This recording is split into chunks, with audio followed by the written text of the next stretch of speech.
New Jersey rent prices are rising higher than anywhere else in the nation. When I first moved into this place, my landlord wanted $3,400 a month rent. Last week I shared with you that I am moving out of my rent-free childhood home and into a single-bedroom apartment that is 693 square feet and is going to cost $2,870 a month. So today we're going to be talking about the many issues people face when it comes to renting in 2025. With single-family homes being unaffordable for a good amount of people, there's really no other place to turn. Constant rent increases, scams, just terrible deals on what you're paying for. You could have landlords that don't keep up with maintenance. Maybe you have some nightmare neighbors you didn't know were a problem until you already signed the contract, and now you have constant noise above you and there's nothing you can really do about it. I mean, we have a lot to go over today, along with some comments from you guys from previous videos, so if you want to be featured on a future video, leave in the comments down below. But let's start off with a clip from my home state, New Jersey. New Jersey rent prices are rising higher than anywhere else in the nation. And of course, it's got to be Jersey. The latest Consumer Price Index released Wednesday by the U.S. Bureau of Labor Statistics shows that the cost of shelter, which includes residential rent prices, has risen 4.7%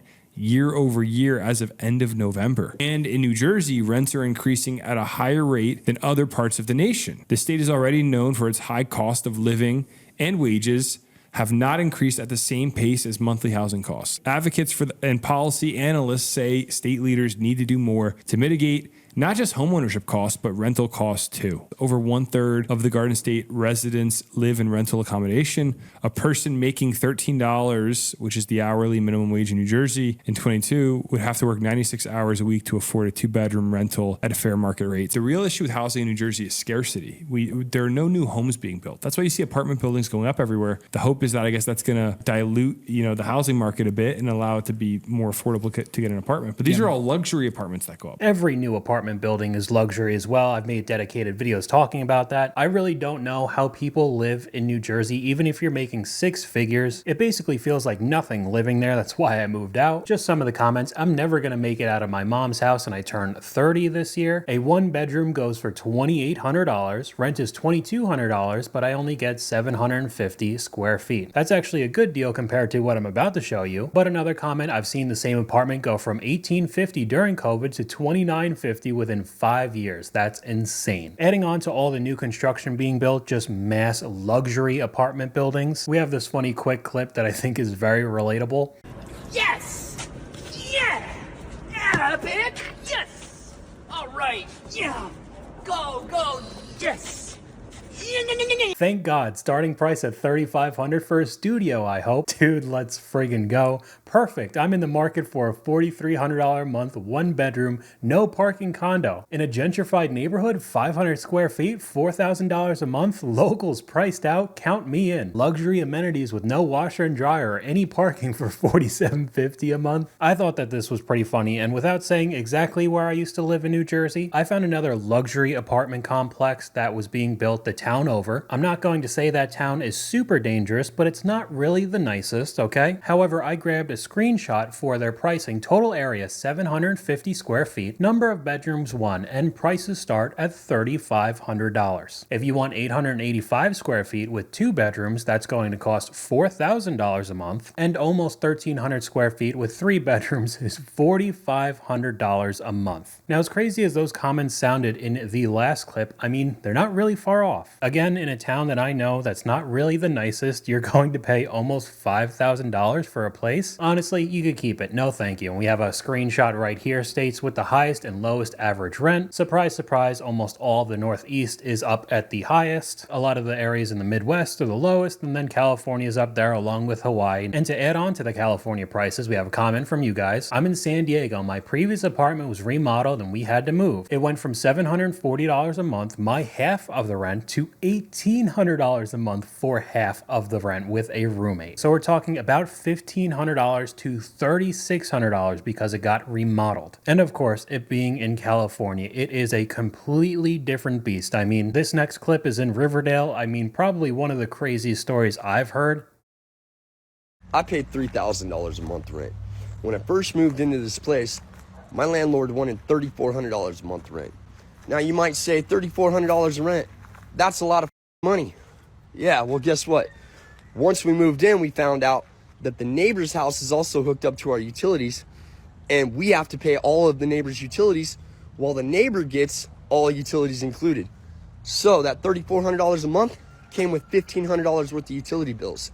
So once we realized that, we decided we're not going to pay you $3,400 a month.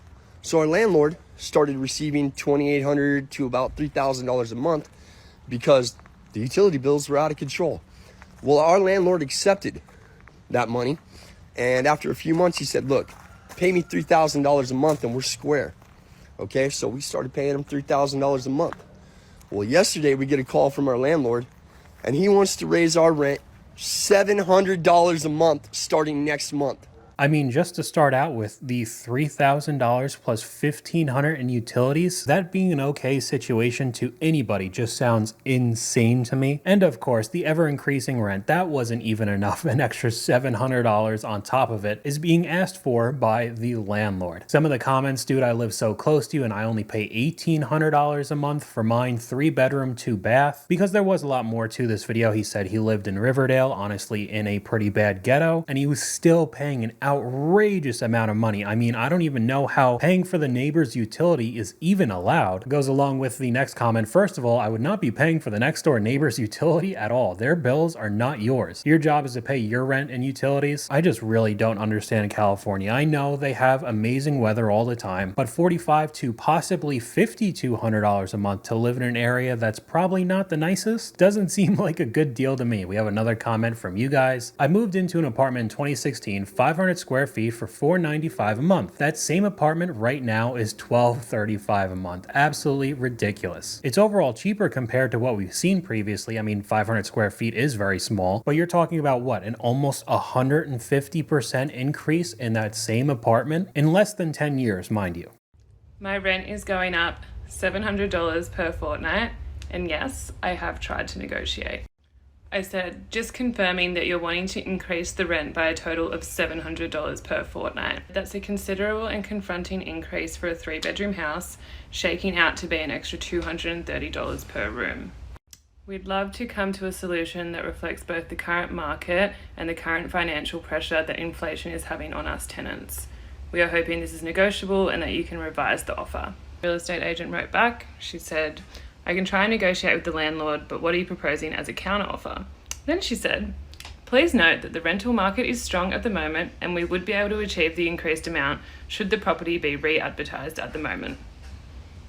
Kind of feels like a warning, no? My thoughts are exactly like the top comment on this clip. So yeah, these rent increases are basically eviction notices, because that email basically sounded like they were getting kicked out without actually being evicted. There was no room for negotiation. They just want to relist it for a crazy marked up price, and I guess somebody's willing to pay. Another comment from you guys, crazy how this video is popping up because I'm literally moving out of my apartment and back in with family because I can't afford my rent anymore. And it's because they increased it. And this person is definitely not alone. Your rent has gone up, and if you looked on Zillow recently for relief, you've probably been bummed out. Got a bad case of the I can never move agains. You're not imagining it. A study finds that for the first time ever, rent is unaffordable for half of all U.S. renters. The study from Harvard finds rents went way up during COVID. Half of renters paying more than 30% of their income on rent. 25% of people pay more than 50% of their income on rent. The study author told NPR, even though rents have started to come down in some expensive areas, people most in need are not seeing a lot of relief.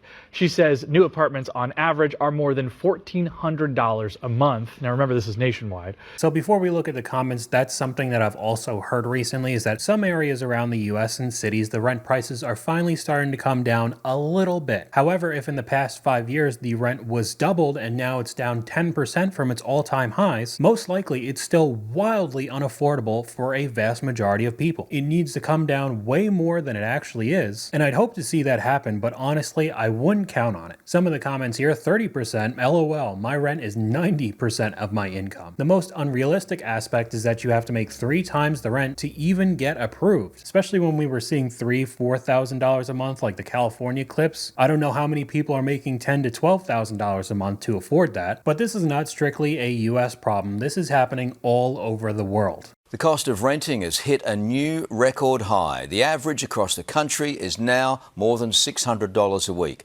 The latest data from CoreLogic indicates there's been a rapid rise in the population since the end of 2022. Fewer people living together in share accommodation has also contributed to a significant rise in prices. Most expensive place to rent is Sydney, followed by Canberra, then Perth. So the average now is $2,400 a month. We've gone over places like Australia and Canada talking about the cost of living. You think we have it bad in the US right now. I have no idea how people are surviving in those countries as well. I mean, we could look at Canada. It's not much better. In some parts of the country, the average rental cost hit an all-time high in May, topping $2,200 a month for the first time. Awful. It's terrible. Well, we're lucky we got three of us living it together because we wouldn't be able to make it. An analysis of listings on rentals.ca found Vancouver led the country. There, the average price of a one-bedroom listed in May was more than $2,600. The same cost nearly $2,500 in Toronto and $1,900 in Halifax. Toronto and Vancouver saw listing prices drop from last year. However, it's a stark contrast to areas like Edmonton, where we're seeing creeping up to about a 20% increase year over year. Another interesting point from the report is that rents for people with roommates have also gone up more than 8% to more than $990 a month. So at least with Canada's situation, maybe there's some cities where the rent is finally starting to go down a little bit. But like they said, places like Edmonton are still rising. And I saw another clip talking about Toronto, how rent prices were going down, and they were showing Zillow listings going from $2,600 to $2,500, which yes, of course it is a decrease. But when you're talking about an initial 50 to 100% increase over the past few years, dropping it down by $100 a month isn't that much of a decrease. Some of the comments here, I'm seeing nothing less than $2,500 in Ontario. Wages are not keeping up with the cost of living, and even the saying we've heard so much in the past few years, you will own nothing and be happy, doesn't even make sense when we're talking about prices. We have a comment here, you'll own nothing, okay, but I can at least rent it. Nope, not with these types of prices. And I mean, what other option do you have? Home prices hit an all-time high yet again. The price for an existing home just hit a record high. Combine that with sales at a 9-month low and high mortgage rates, and you got yourself an issue with the housing market. That's according to the latest existing home sales report from the National Association of Realtors. According to the latest report, in the month of June, the national median existing home sales price rose to $435,300. That is 2% higher than last year and is the highest existing home sales price since NAR started keeping track in 1999. The National Association of Realtors also broke down the prices based on region, so I'm going to share with you more about what the prices look like in your area in a second. But the report also shed some light on why this is happening, because it's sort of a weird situation to have high home prices and also high mortgage rates at the same time. Usually, when there's high mortgage rates, prices will go down, but that's not what we're seeing. So why is this happening? Well, it has to do with the low nationwide supply of existing homes. So real quick, we could go over a couple of the comments. Can't build homes fast enough, but apartments pop up by the hundreds. All of them luxury, at least a couple $1,000s a month, and just not worth it for the price you're paying. Because they don't understand we won't pay $450,000 for a $260,000 home. Private equity buying single-family homes is a nightmare. It's driving up the prices of both rent and home sales. Billionaires are making us homeless. The amount of apartments that have been built in the past 5 years has been crazy. I feel like it doesn't really matter where you live. You've seen those complexes being built at, I feel like, record time. It is insane how quickly they're built up, and probably adds on to the lack of quality when we're talking about new construction. But she did talk about briefly the very low amount of sales for homes, especially in the past 6 months. We could go a little bit deeper into that. There's been a 50% increase in home sellers that taking the signs out of the yard and their homes off the market, because they're frustrated that they can't get the price that they want. Here's a map of where delistings are rising the most. Miami and Phoenix are leading the way. A lot of the Sun Belt is leading the way because they have the most inventory. And why is this important? Well, I want to make sure you guys see this part highlighted above me. Unlike past housing cycles where falling prices pressured homeowners to sell, today's homeowners benefit from record high levels of equity, giving them the flexibility to wait it out. So the amount of sales have decreased drastically this year because the current home sellers aren't willing to budge with the record high prices right now. They've seen their house double in price since COVID, and now they'll settle for nothing less, even though a vast majority of people can't afford it. So you're seeing all these Zillow or realtor listings just sit, and people who are currently renters can't afford the average $435,000 home, and the owners that have made hundreds of thousands of dollars through their equity will just pull the listing down and put it up next year for probably an even higher price. I mean, we have a clip here that I thought was funny. I couldn't afford to buy this $379,000 house, but thankfully the seller cut the price and they dropped it down by a whopping $100. I mean, it's almost more disrespectful to do that than to just leave the price as it is. And I really don't know how things are going to change. We have a comment from one of you guys, Floridian here. It's insane to think I won't be able to buy a home in the state I've grown up in. Tons of new construction communities that have empty houses listed far above what the average American can afford. I know I've said it a million times on this channel, even at the beginning of this video. I moved out of New Jersey for the exact same reason, and prices are still rising there, whether you're buying or renting, let alone the ridiculous property tax and just having to live in Jersey in general. But it's the same for one of you guys who lived in Florida. We've gone over their real estate as well, and the hurricanes with the insurance. I mean, just an absolute mess of a situation. And the renting is just as bad. Another clip up on screen. You look happier. Thanks. I moved to Seattle where my rent is $2,800 a month and there's no air conditioning. My rent is $3,500 a month and I also have no AC. If I use too many appliances, it trips the circuit breaker. Love Seattle. The city stories all over the US are just the craziest ones on TikTok. My apartment increased my rent by 10%, you guys. 10%. Oh my god, 10%. Can you believe that? Anyways, I really want to stay in this building, and you guys know I decided I'm not leaving Miami anymore, so we try to negotiate 6%, and they said they'll do the 6% increase.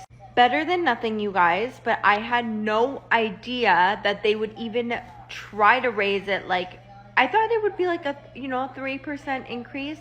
10%?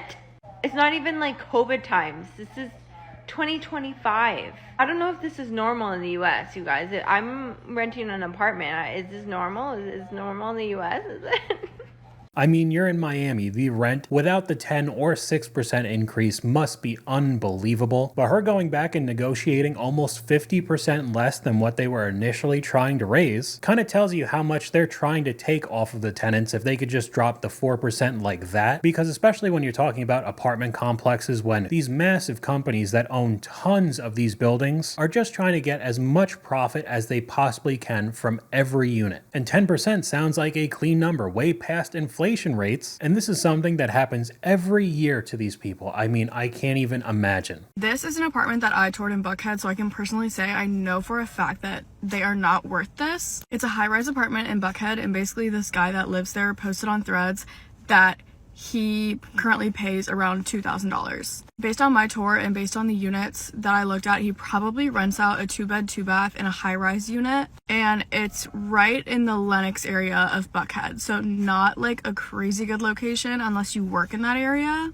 But essentially, he pays $2,000 now, and he screenshotted the email, like the renewal email, with the renewal options, basically, and the cheapest to re-sign the lease was a 6-month lease with rent of over $2,700. Mind you, the other lease lengths literally went to almost $4,000. For a 10-month lease, his monthly rent would have been $39.90.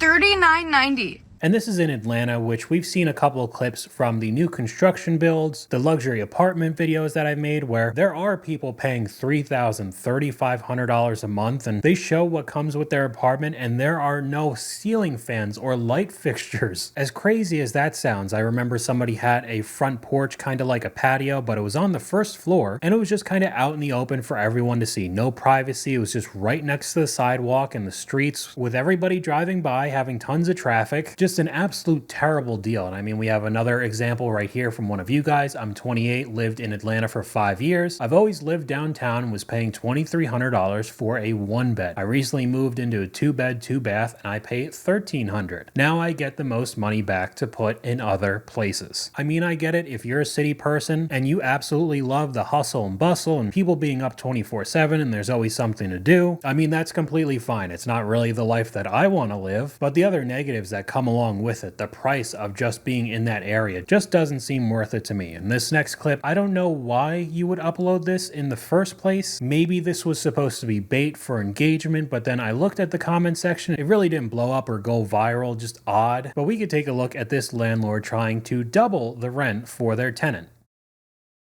I wanted to reach out to you. I know your lease is coming due. Were you planning on staying or were you going to be moving? Yeah, I was planning on staying. You know, I really don't want to go anywhere anytime soon. I've been living here for, you know, quite a while. Yeah, absolutely. You've been a good tenant too. The big thing is though, you know, we bought the house with you in it. And so, you know, you're only paying the $800 a month. And, you know, we think the property can rent for at least $1,800. Now, I'm not going to bring you up that high, but I do need to ask for at least $1,600 a month. $1,600? That is absurd, Eric. I don't know if the last owner told you, but you know, I'm 75 years old. I'm retired. How am I supposed to come up with an extra $600 a month in rent? If you're going to jack me up from $1,600, I might as well drive my car off a bridge or something. Okay, so the more I listen to the clip, it just seems like a completely scripted video, but I don't really understand the point. Like I said, it could be taken as rage bait because this is such a divisive issue right now, but the video didn't end up going viral. My other thought with this, looking at this account, $60 million worth of real estate bought and sold, Wholesale Automation Academy. I guess maybe they made this video to make it look like it was that easy to get double the amount of rent, you know, passive income they always like to say, and sign up for the Wholesale Automation Academy for however much money, and you'll just start collecting checks as easy as that. I don't know. I just came across it. It felt very weird. We can move on to a couple other issues, some scams and just insane fees. We have one here. Why are we paying $250 to $300 just to apply for an apartment? I've heard this a couple times, especially when we're talking about New York City. So they can deny you and still make money. Absolutely no reason for that place other than pure greed. That sounds super illegal. And mind you, the apartments are studio or 1-bedroom apartments, 500 square feet. Another one here, very simple, $6,000 to terminate my lease. So if you want to escape all this and move to an area with a way cheaper cost of living, you're going to have to give them $6,000 just to be able to leave, I guess. And that's why it's not super surprising when I see comments like this from you guys. In Thailand, you can find a $500 a month condo in a high-rise building, good security, in a good area of Bangkok, with all the amenities you need. Gym and pool, all the stuff we see in the US, but for significantly less, and there are a lot of people moving. Tokyo has a population that's twice the size of the New York metropolitan area, but its rents are 75% cheaper. So what's the difference? Well, Tokyo does something that New York refuses to do. They build housing, a lot of it. It means that someone working a minimum wage job in Tokyo can afford a 1-bedroom apartment with a kitchen and a living room for about 120,000 yen, or 800 American dollars.